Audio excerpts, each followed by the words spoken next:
அப்புறமா யூஸ் பண்ணிட்டு அந்த சாங் வந்து ஆக்சுவலி கண்ணாடி நீ கஞ்சாடினானுக்கு போட்ட டியூன். அதுக்கப்புறமா திடீர்னு வந்து இவனே வந்து இல்லை நான் எனக்கு வேற ஒன்று தோணுது அப்படி நான் பண்ணுறேன் அப்படின்னு சொன்னால் அந்த மாதிரி இல்லையா மியூசிக் டேரக்டர் சொல்லும்போது விட்டுருணும். ஓகே ரைட்டு அவங்க ஏதோ பயங்கரமாக ஏதோ ஒன்று பண்ணி கொடுத்தாங்க சொல்லிட்டு நம்பி விட்டுருந்தேன். பேசிக்காக அப்படி தான் இவன்கிட்ட நான் வந்து பெருசாக பெரிய ஆப்ஷன்ஸ்லாம் வந்து நான் கேட்டதே கிடையாது. இவன் என்ன கொடுக்குறானோ அதுதான் வந்து நான் மேக்ஸிமம் யூஸ் பண்ணியிருக்கேன். ஸோ நிறைய சேஞ்சஸ்லாம் வாங்கினதே கிடையாது. ஒரு வாட்டி திடீர்னு ஏதோ ஒரு ஒர்க் போயிட்டுருச்சு. நான் முன்னாடி ஒரு சாங் கேட்டிருந்தேன் போது வந்து இந்த என் நண்பனே என்னை எய்த்தாய் அந்த சாங் வந்து கேட்டிருந்தேன் போது அதுக்கப்புறமா டியூன் வந்துருச்சு. டியூன் வந்தோடனே நான் வந்து வாலி சார் கிட்ட போயிட்டு ஒரு பொண்ணோட பாயிண்ட் ஆஃப் வியூவில் ஒரு காதல் தோல்வி பாட்டு இருந்தால் எப்படி இருக்கும் அப்படின்னு சொல்லிட்டு அவருக்கு ரொம்ப பிடிச்சி போய் எழுதினார். ஏதோ ரொம்ப பழைய படம் சொன்னார். ஒரு பிளாக் அண்ட் ஒயிட் ஃபிலிமில் வந்து இந்த மாதிரி ஒரு சுச்சுவேஷன் இருக்குது, அதுக்கப்புறமா எனக்கு தெரிஞ்சு உன் படத்தில் தான்டா இருக்குது அப்படின்னு சொல்லி வாலி சார் சொல்லுவார். ஸோ அந்த சுச்சுவேஷனுக்கு வந்து ஆக்சுவலி ஒரு நாள் எனக்கு இந்த செம்ம காமெடியாது. திடீர்னு நான் யுவன் ஸ்டுடியோ போகிறேன். அப்போ வந்து கலசா ஸ்டுடியோவா பிரசாத்லேயே ஏதோ பண்ணிட்டுருந்தான். திடீர்னு உள்ளே போனால் பயங்கர கோயர்லாம் வச்சு ஏதோ ஒன்று பண்ணுவோம் போகுது.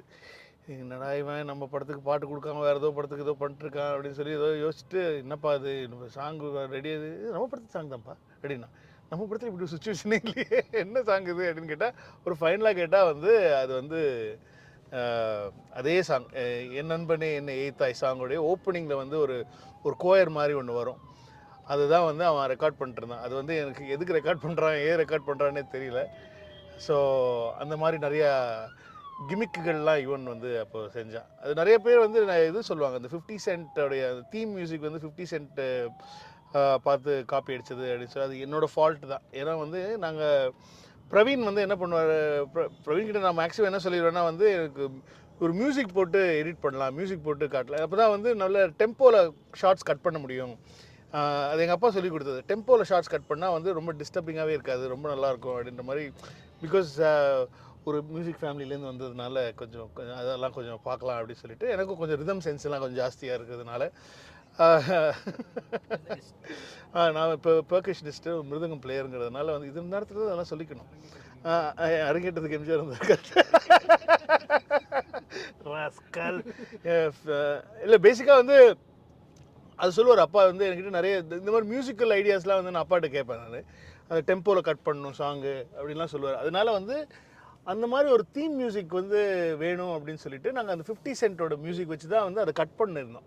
அந்த அந்த சீக்வன்சஸ் எல்லாமே வந்து தலையோட இன்ட்ரோவாக இருக்கட்டும், அதுக்கப்புறமா வந்து அந்த ஹைஸ்டாக இருக்கட்டும், எல்லாமே வந்து அந்த மியூசிக் வச்சு கட் பண்ணி அதை போட்டு காட்டினதுனால இவன் வந்து அந்த டெம்போக்கு பண்ணுறதுனால அதே ரிதம் யூஸ் பண்ணியிருப்பான்.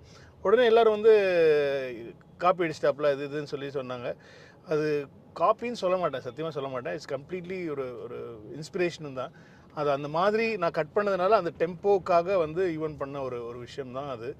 ஸோ அந்த முழு பொறுப்பும் என்னோடது, அது வந்து யுவன்து கிடையாது. இது நான் பண்ண என்னோட மிஸ்டேக் தான். அது நான் பிளெயினாக மியூசிக் இல்லாமல் யுவன்கிட்ட கொடுத்துருந்தேன்னா அவன் வந்து கண்டிப்பாக வேறு ஏதாவது கொடுத்துருப்பான். பட் ஆனால் ஒரு நல்ல விஷயம் என்னென்னா வந்து நமக்கு இந்த மியூசிக் கிடைக்காம போயிருந்திருக்கும். இந்த மியூசிக் கிடைச்சதுக்கும் நான் தான் காரணம்.